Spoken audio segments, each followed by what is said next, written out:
بسم الله الرحمن الرحيم. ان شاء الله هعلمك ازاي تعمل انيميشن في برنامج ادفانس ستيل. موضوع ان شاء الله ممتع. تعال نروح على ادفانس ستيل. صلى على النبي عليه افضل الصلاه والسلام. هتيجي هنا تعمل REC ريكتانجل، وليكن مثلا نرسمها من هنا كده او من هنا كده لعند هنا. ده المسار اللي انا همشي عليه الفيديو انيميشن بتاعنا. هحدد دي كده الريكتانجل الجميل بتاعنا ده، واضغط حرف الام عشان اعمل له موف لاعلى. هات كده شيفت لفه كده، ماشي كده كويس قشطه زي الفل. ده هتيجي هنا على قائمه ريندر انيميشن موشن باث، اضغط لي عليها. هتيجي هنا بقول لك هنا الكاميرا بتاعتك، هتعمل هنا سيلكت وتروح تختار ديت. جميل، اعمل اوكي. وهنا بيقول لك فريم ريت، طبعا ممكن تزودها وممكن تقللها حسب ما انت عايز. انا هسيبه زي ما هم كده. فريم ريت هسيبه زي ما هو، والنمبر اوف فريم هسيبه زي ما هو.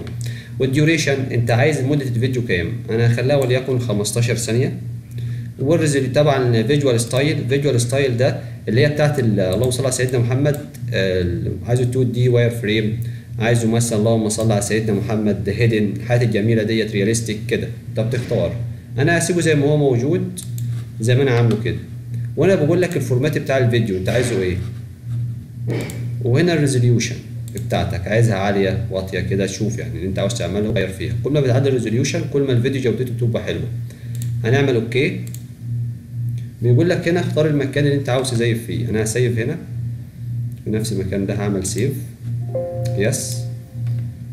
هسيبه بقى ايه يعمل كرييتنج فيديو، ياخد راحته. طبعا ده بيوريك الفيديو اللي انت بتعمله.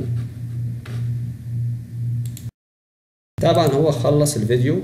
كل اللي علينا هنروح نفتح الفيديو بتاعنا الجميل، وليكن مثلا نشغله كده زي ما انت شايف كده، لانه يعمل فيديوهات كده. طبعا انت ممكن تغير الرياليستيك او اي حاجه تانية هيدن اللي تعجبك عامه يعني.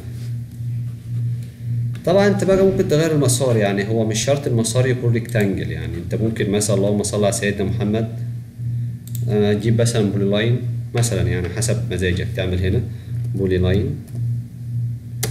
عفوا ده بوليجن BL. هنجيب ده وتعمل مثلا اللي انت عاوزه. يعني عايزك تعيش كده ايه. ممكن طبعا بلو لاين اللهم صل على سيدنا محمد، اي حاجه مش شرط يكون بلو لاين. تعالى هنا نخليها نغيرها وفي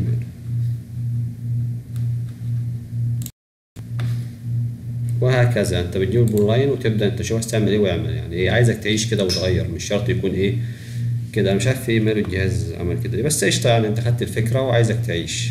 تعالى كده سكيب. شوف في عندي مشكله ايه. هو مثلا ادفانس تيم ملهاش علاقه دي خالص. ممكن مثلا سبيد لاين، يعني ممكن كمان لاين. يعني انت كمان ممكن تستخدم لاين مش شرط بلو لاين. بس انا تقريبا في مشكله عندي انا مش عارف ايه هي. زي ما يكون انت خدت الفكره. عايزك تعيش. تيجي هنا على ريندر، تعالى هنا مثلا انيميشن موشن باث. لو جيت هنا تعمل سيلكت باث واخترتها من هنا واخترت اي حاجه تانية هنا، هيقول لك هنا يقول لك unsupported object please select line arc اليب بتلك ديت arc ellipse circle بولي لاين 3D بولي لاين اي حاجه. يعني هو عايز اي حاجه يعمل كده. هو اختار ده زي ما حضرتك شايف كده بالظبط. وبكده نكون خلصنا، والسلام عليكم ورحمه الله وبركاته وشكرا.